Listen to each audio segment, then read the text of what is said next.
Somebody's going to find that treasure. And Pandora's box is going to open really wide. What happens now?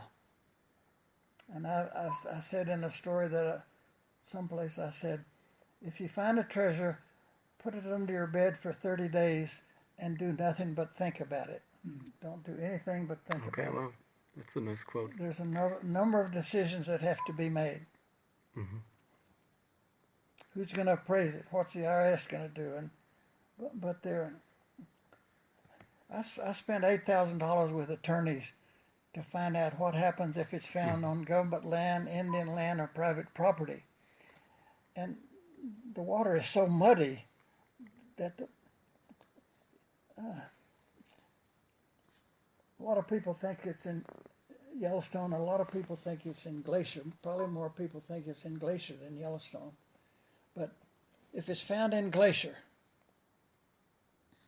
assuming that it's abandoned property,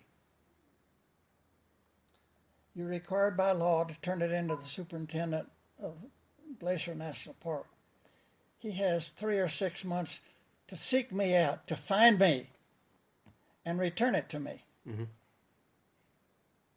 Then what happens next? What is my responsibility to the guy that found it? And if you rent a cabin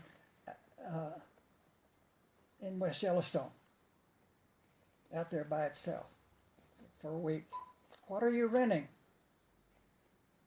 You rent the bed, you rent the kitchen, you rent the cabin and the roof. Do you rent the front yard? So if I buried the treasure in the front yard in the cabin that I rented, it's on my property, right? Where am I wrong? Mm-hmm.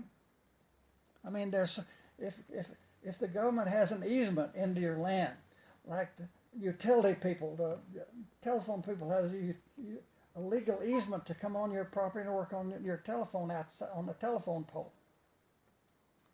If I buried it on that easement, what does the law say about that? Yeah. And what does the word buried mean?